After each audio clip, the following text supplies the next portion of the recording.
Hi everyone, my name is Oleksandr. I'm a CEO at DevRain, a software development company that specialized in Microsoft Azure and artificial intelligence. I also hold a couple of awards from Microsoft, something like Microsoft Most Valuable Professional in AI and also Microsoft Regional Director. For last year, I worked heavily with the ChatGPT and other generative AI technologies. So today I will be glad to talk about how to build AI-first applications with OpenAI and Microsoft Azure. AI is not something new, and during MS Stage and other conferences, I talk a lot about artificial intelligence and all these technologies, but ChatGPT became a technology trigger for artificial intelligence. So everybody talks about AI, everybody wants to integrate ChatGPT and other generative AI technologies to their businesses. That's why we are talking about this, and we see a lot of opportunities of how ChatGPT can change your business and other aspects of your life. As you may know, Microsoft was the investor of OpenAI. In 2019, Microsoft invest $1 billion in OpenAI. And just in 2 years, Microsoft invest additional $10 billion. So that's, from my perspective, is very cool deal because OpenAI, they just need a lot of compute, they just need a lot of cloud computing, and Microsoft has a Microsoft Azure, which is a cloud computing platform. So this is a very good agreement that from one side give us GPT-3 and ChatGPT and other great technologies, and the evolving of Microsoft Azure and AI platform in case of Microsoft. Okay, let's start with the overview of OpenAI models so we understand what the models are and how we can use it in our workloads. So as you can see, this is the current state of OpenAI models. And you can see here that GPT-3, GPT-3.5, and GPT-4 models. Also, you can see here the DALL-E and Whisper embeddings and moderation. Also, you can see that GPT-3 models are marketed as legacy, and also you have deprecated models. That means that the models evolve very fast. So let's start from a deprecated models. As you can see, we have a big range of models that already replaced by a new one. It's Ada, Babbage, Curie, Da Vinci, and similar models. So they are replaced by GPT-3.5 Turbo and GPT-4. But in 2020, these models were really cool, but now they are as a legacy and deprecated. Also, you can see that codex models, which can generate programming code, is also deprecated and is replaced by GPT-4. So simply speaking, now we have two major OpenAI models, just GPT-4 and additional model GPT-4 32K, which has the bigger context window, and also GPT-3.5 Turbo, which is the state of the art in case of quality and cost, and also additional model, which is GPT-3.5 Turbo 16K, which also has extended context window. If we look on OpenAI model evolution, you will see that GPT-3 models, we have a bunch of them. Some of them were so niche, some of them were general, but in GPT-3.5, we see the decreased number of models. Text Da Vinci 0, 2, and 0, 3. But as for now, they also deprecated.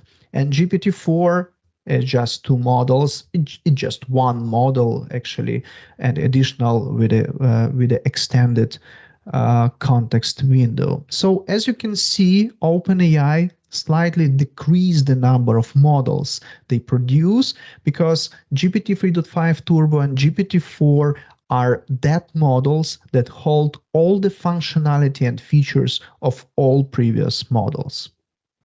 Also, we can fine tune these models. Not all, of course, but so fine tuning is the process of customization of your model. Unfortunately, you can't train ChatGPT on your own data. So something like you have your library or you have a lot of documents and you would like the ChatGPT learn on your documents. It's not available on that moment. Uh, and fine tuning is about a customization model of how model should handle your requests, what the tone of voice of your model. So you can decrease the size of prompts and exclude some context information or something like this. And for a long time, we had only GPT-3 based models to be fine-tuned. It's Ada, DaVinci, Curie, Babbage. But as for now, they also deprecated. So as for now, OpenAI recommends GPT 3.5 Turbo, which is the state-of-the-art model for the fine-tuning. Also, we have Babbage and DaVinci models for fine-tuning, and we are waiting for GPT-4 later this year to be possible to fine-tune the models. So if you will look on this JSON, you will see that fine-tuning is something that you can say the prompt and the ideal answer. So if you have enough information and you will fine-tune your model, you will be able to use it instead of default one. And instead of the name of the model, you just need to enter the name of your fine-tuned model. Embeddings is a specialized model that allows to work with your text as a numerical vectors. Sometimes you don't need to operate with the text, you just need to operate as vectors. So you can use a text embedding ADA 002 as a single embeddings model that is available this time. And one more family of models are moderation. So moderation models designed to check if your content is compliant with some usage policies, some responsible AI. And as for now, you can see moderation model doesn't have any number, it's just the text moderation latest and text moderation stable. So these models are also in evolve. You may use ChatGPT, but as for now, we have a free options. The first one is free, so you can just register and start enter your prompts and receive some results.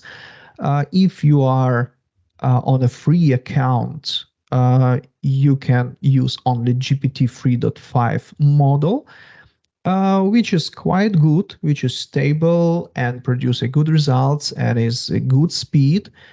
But if you would like to leverage the GPT-4 models, or you would like to use a plugins or some new beta features which are really good, so in this case you need to subscribe to a plus model. And if you're enterprise, you are aware of data security, data governance, you need to have good access to all the models, and you want to have access to improved context window. In this case, OpenAI introduced enterprise plan. Unfortunately, I don't know the pricing because it states that you need to contact sales. But to be honest, if you would like to work with the ChatGPT as an individual or even as an organization, plus subscription plan for $20 per month is a very good choice. So now let me show some demos and show how you can use ChatGPT for your routine tasks. So this is my ChatGPT environment. As you can see, I'm a ChatGPT Plus subscriber, and I have two options. I can use just the GPT 3.5, and also I can use a GPT 4, and here I have a couple of options. But let's start from GPT 3.5. I would like to show one example and use it for different options. So I would like to solve the equation. So let me start from this typing. I want to solve equation, and we'll type something like this.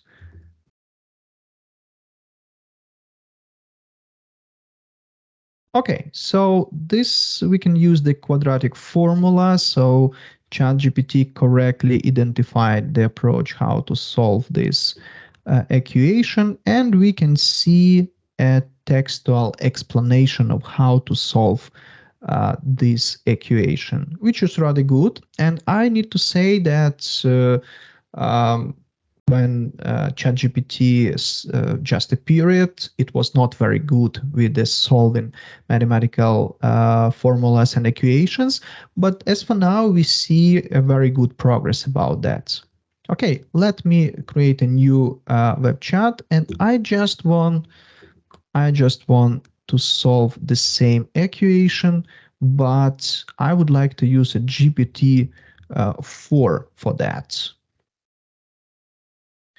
Okay, so as for now, you can see that the formatting of the answer is better because you can see this good for formatting formulas. You can see more detailed explanation. You see some bold, italic, and other fonts. So it's better in GPT-4 actually. Okay, let me see the results. Okay, now I can see the results of the equation. So here I can see the difference. Quite interesting that I have a different answer. Okay, nevertheless. Okay, now let me show how plugins work. Now I change my so I will change the selection, and I will select GPT-4 plugins and select the Wolfram, which is the external service that could solve different equations and have a lot of more structured information. So let me type the same type of equation and let's see what's happened. So now ChatGPT try to understand what I'm typing and what the question is. Identify the plugins, but here is the simple task because I just select one plugin. Then it uses Wolfram to make a call to the external service. So here you can see that my input is just solve this equation. So my human request was transformed to the format that understandable by Wolfram Alpha. And here is the result, a raw result that we received from a Wolfram. So you can see the query, interpretation, results, and all kind of stuff. One more important thing is that Wolfram also can draw some plots and some graphic illustrations. Also, it has URL that so we can go to the Wolfram Alpha and see maybe some additional information or see some more details. So it works very cool because ChatGPT is not very good in math, and Wolfram is not very good in natural language processing. So combining these two approaches, we can have a very good results.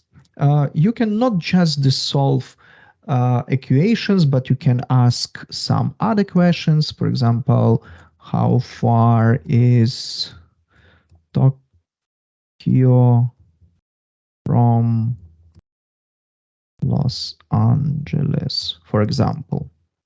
It's quite a simple question. So ChatGPT will try to guess, and the result will be approximate. So it will be not precise. But if we will use a Wolfram Alpha, we will see that it's in miles, in kilometers, in nautical miles, and also map visualizations of this distance. So it's understood where is the Tokyo and where is the Los Angeles.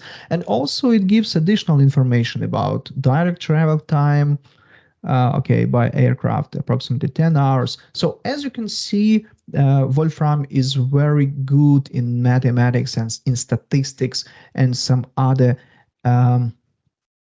exact data, exact information. And ChatGPT is very good of describing this information. Okay, so now let me select another options and select the browse with Bing. So one of the problem of ChatGPT, it was absent an access to internet. So the training data was up to 2023, and if you would like to search something which is connected with the real data, it was not possible. So here we can use the Bing, Microsoft Bing, as a search engine, and this plugin can help us to find something in the web. Let me switch first to GPT 3.5 and let me ask the questions.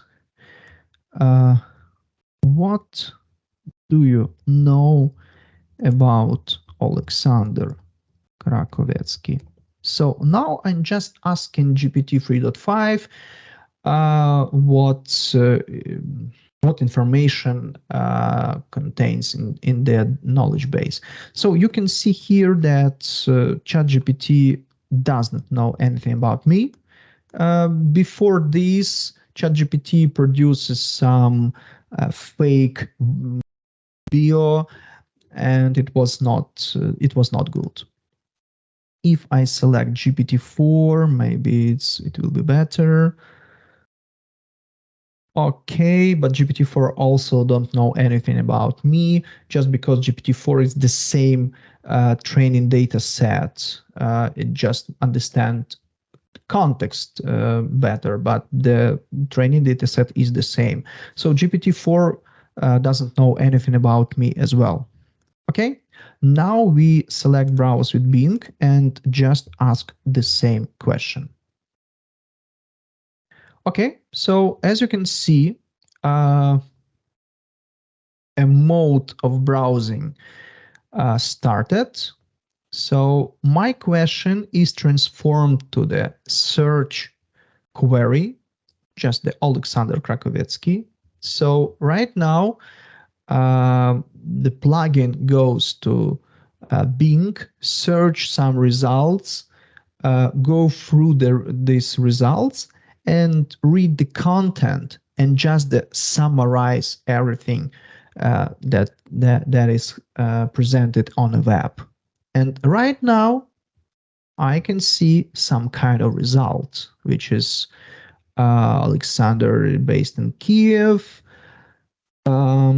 works in software development, AI, machine learning, has PhD in computer science, co-founder of and CEO of DevRain. Okay, some information about the company. Okay, It's also known that we have applied to Microsoft AI Inner Circle program. So as you can see, it works.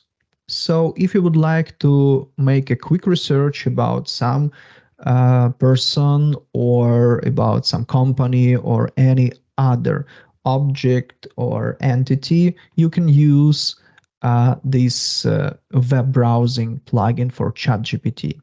You can also see that there is some uh, references. So it just took the information from these resources and make a good summarization. I like this very much, and it also works in opposite way. So you can use a Bing AI. We will talk about this a little bit later, but you also can use a Bing AI, which uses ChatGPT for the search summarization. Okay, very good. So now we have this example done.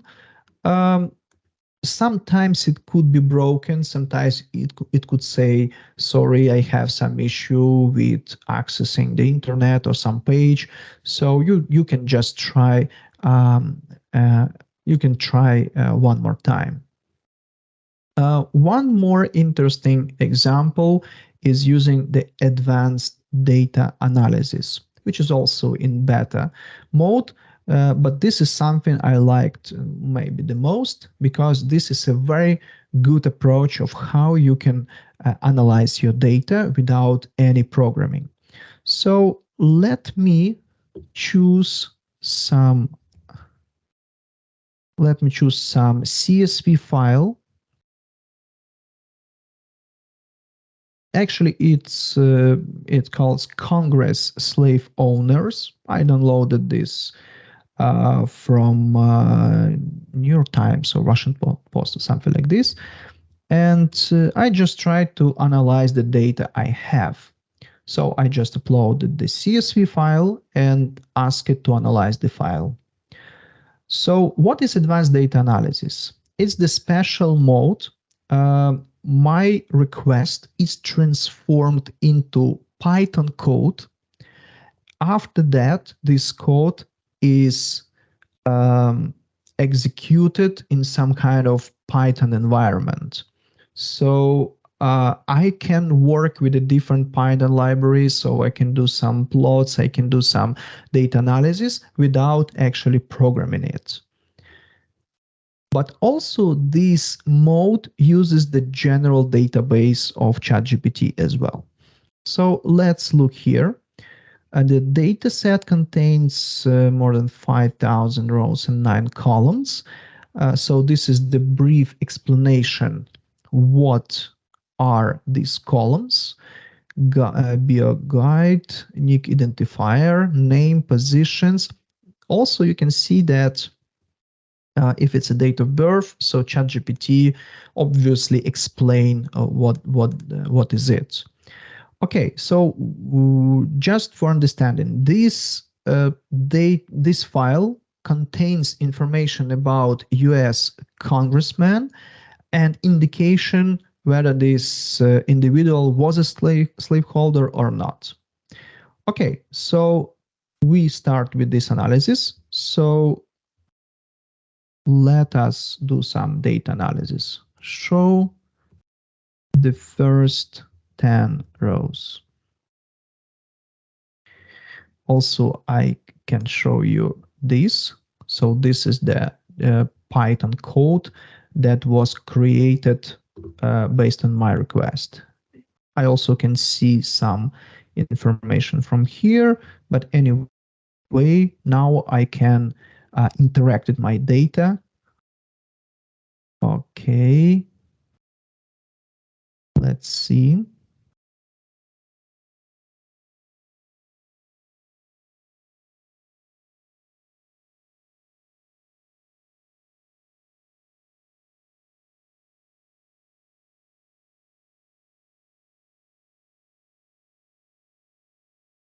I should ask to show not 10 by 5, but anyway, let's wait a little bit.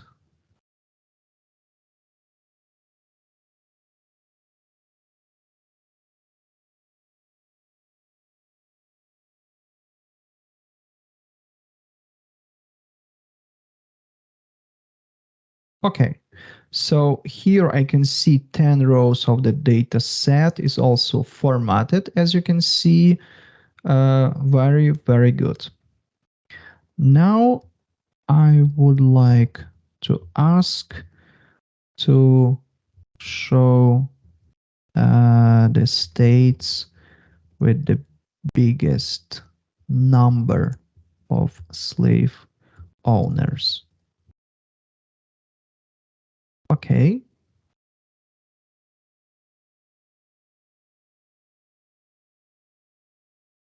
Okay, here we have the explanation. So we have a state served. We can see the code generated. Okay.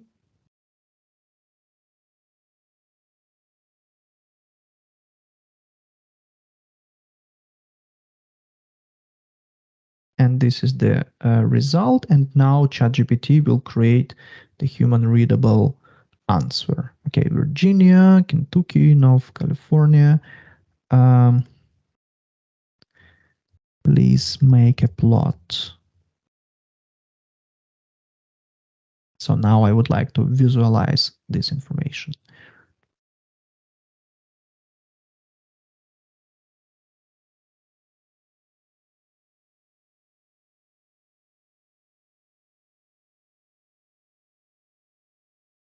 Okay, now we have matplotlib Python library, and here is it. So we have the plot about top 10 states with the highest number of slave owners. Okay, one more thing I would like to say. I want to understand how number of slave owners changed over decades.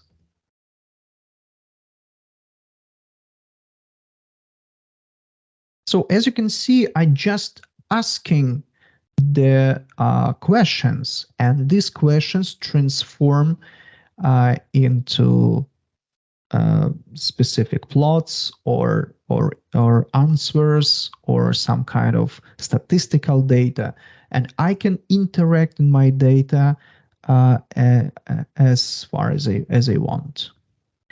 Okay, so here we need to analyze the start date column, then group the data by decade, so it's also explain me what algorithm will do, and then sum the number of slave owners for each decade. So here I can see how the number of slave owners changed over decades. Very good. Um,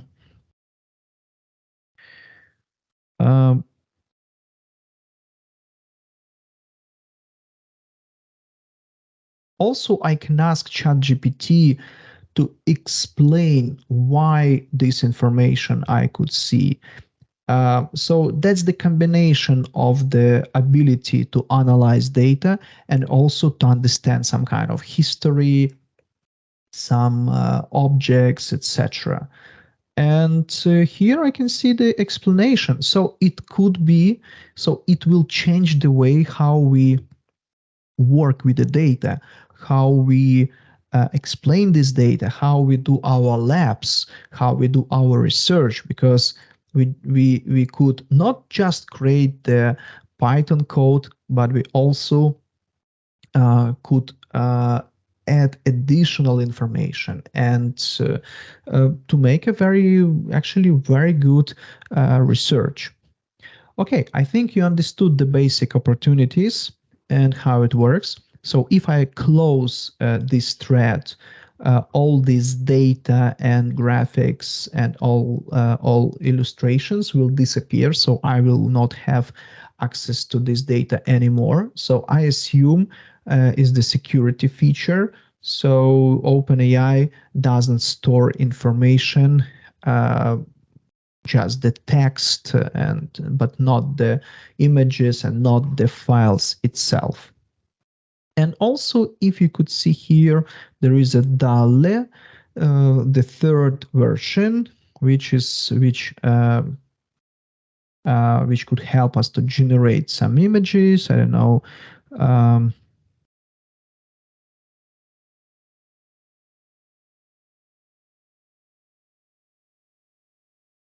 So we can work with a DALL-E, and in the future we will be able to analyze the images and also to generate the images and combine.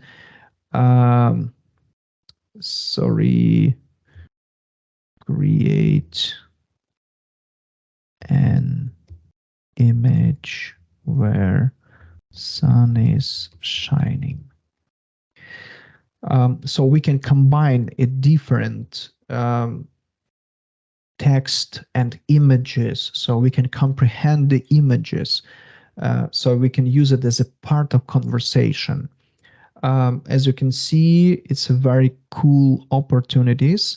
And if you pay $20 per month per ChatGPT Plus, you have a lot of additional opportunities. Okay, so as you can see, DALL-E created 4 images, and DALL-E Free is also produce a very cool images. My favorites are Midjourney and Stable Diffusion, but DALL-E Free is also a very good step forward. Okay, now we'll back to the presentation. Okay, uh, we saw the capabilities of ChatGPT. And now let's talk about Microsoft Azure OpenAI. So as we talked at the beginning of our presentation, Microsoft invests in OpenAI, and all these models that we talked about is available also as an Azure OpenAI service. So you can use all this GPT 3.5 and GPT-4, Whisper, DALL-E, and other models with your Microsoft Azure account. So technically, it's the same models that OpenAI produced. The difference is that you have some additional services like role-based access, like Microsoft Azure Studios, and integrated services into Azure ecosystem. So you can use it via API, and this API is very similar to OpenAI API, but also you can use the Azure OpenAI Studio. uh, like uh, like any other studios, like Vision Studio or Document Intelligence Studio or Speech Studio. You have a couple of standard scenarios like Chat Playground, Completions Playground, DALL-E Playground, Whisper Speech to Text, and also you can use ChatGPT on your data scenario. So let's look how you can use Azure OpenAI Studio. First of all, you need to deploy your models. So you have a list of available models. Just to for your understanding, you just need to have an access to the Azure OpenAI, and then you also need to request additional access to the GPT-4 models, to Whisper, to DALL-E, but by default, you have a GPT 3.5 models. So when you do this deployment, you can do one deployment per one model, per one version of this model. So after that, you can start playing uh, uh, in a playground. It's very similar to OpenAI Playground, but integrated in Azure. So you can use some roles, you can use some additional parameters like temperatures and other parameters. So it's more for developers than for managers or just for non-technical people. And here you can see the completions playground.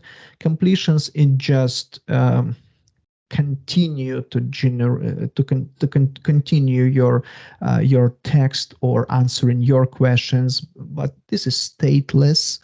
This is a stateless solution, but most of the modern models are chat playgrounds, so they support the history of your conversation. It also supports some roles, a system role, which you can explain how you would like to generate answer, from what persona you would like to generate the answer.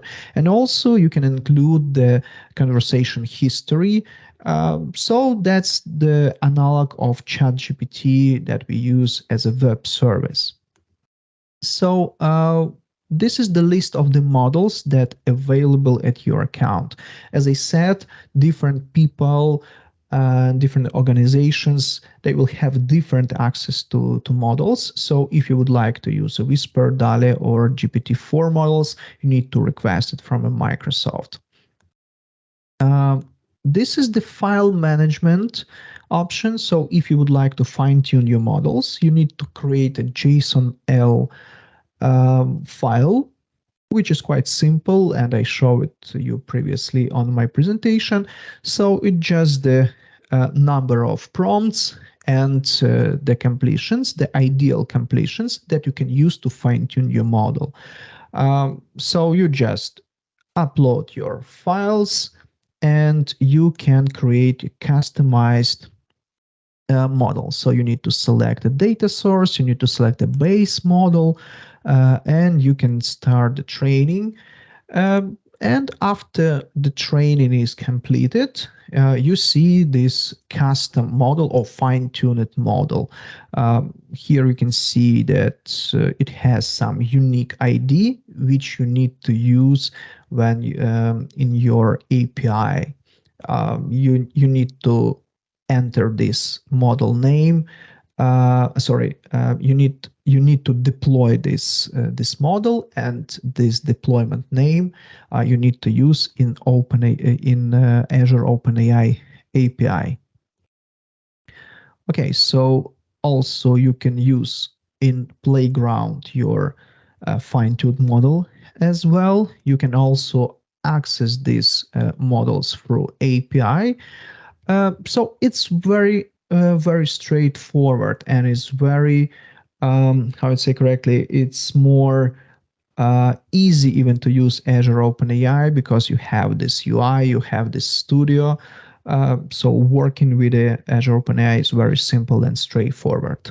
Also, Microsoft released the semantic kernel, which is the library on C# and Python.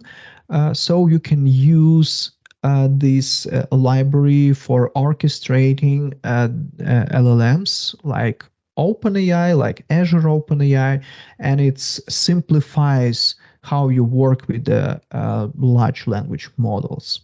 So we also heavily use this library, and it simplifies the work with all these kind of LLMs.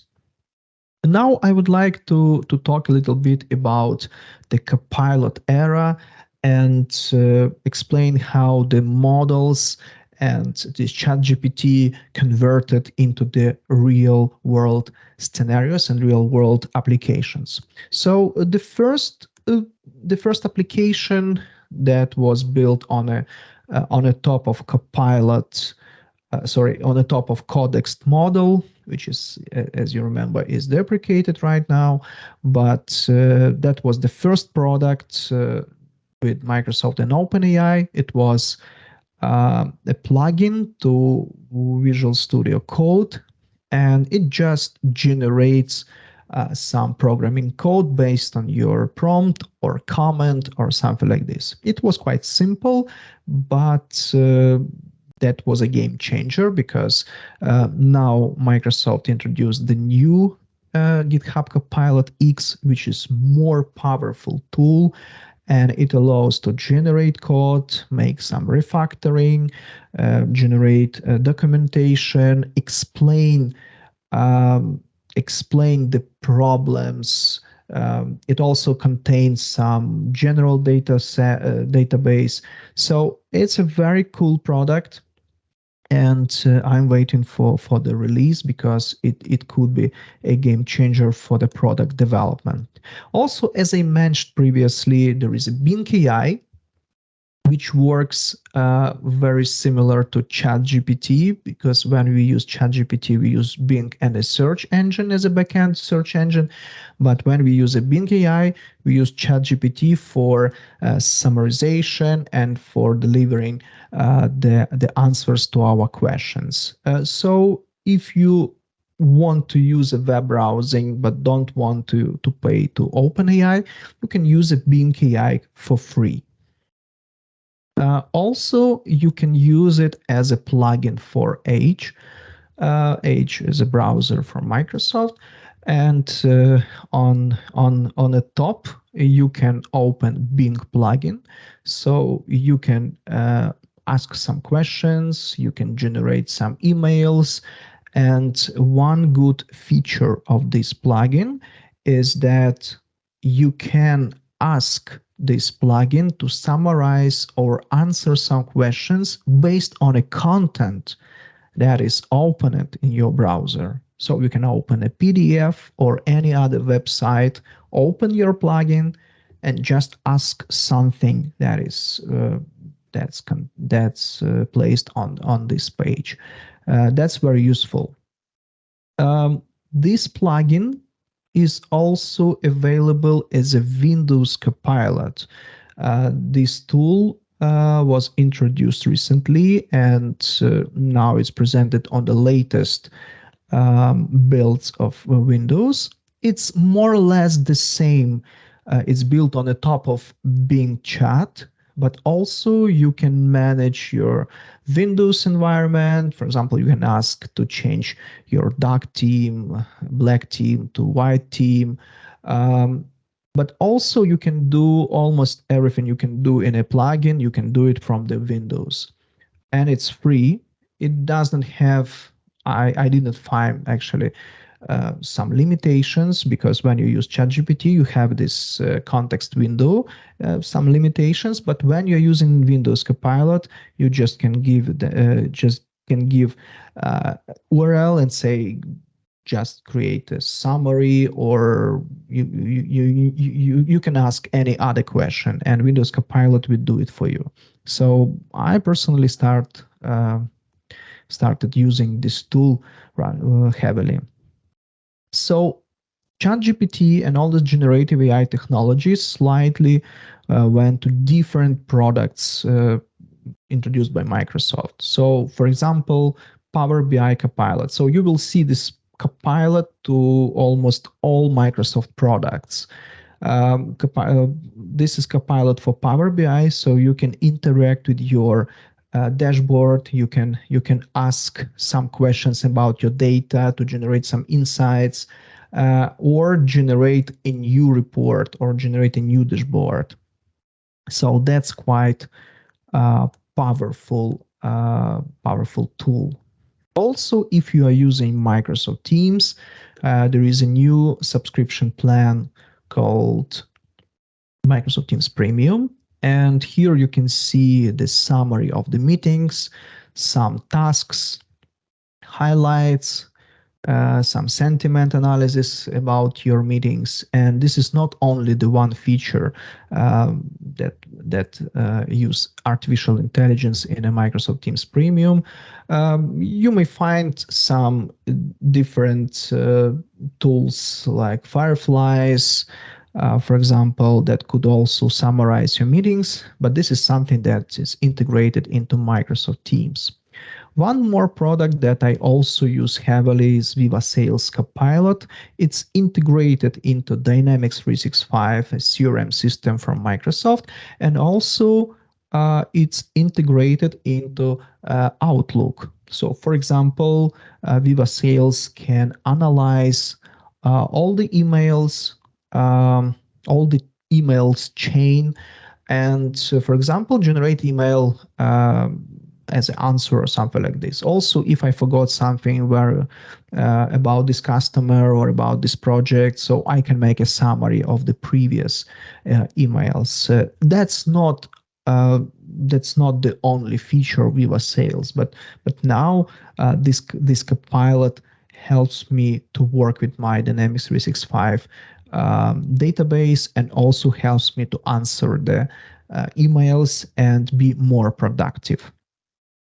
You saw advanced data analysis in ChatGPT. Something similar, I assume, will be as a part of Copilot in Excel. So Copilot in Excel is a part of Microsoft 365 Copilot. So it will be introduced later this year. So it will be in Excel, in PowerPoint, in Word, in Microsoft Teams.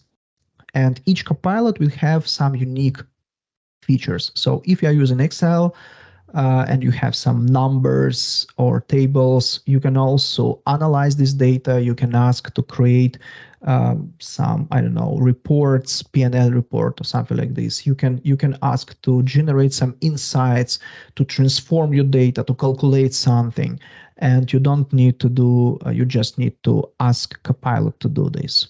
So that's not the ultimate list of copilots that Microsoft introduced. And that's why I'm saying it's the Copilot era, because ChatGPT is slightly integrated into Microsoft products, and it's not connected only to Microsoft, because such approach is used by other companies as well. But here is the transition between just the generative AI that we use in ChatGPT to some real world solutions. And that's the transition time to the AI first applications.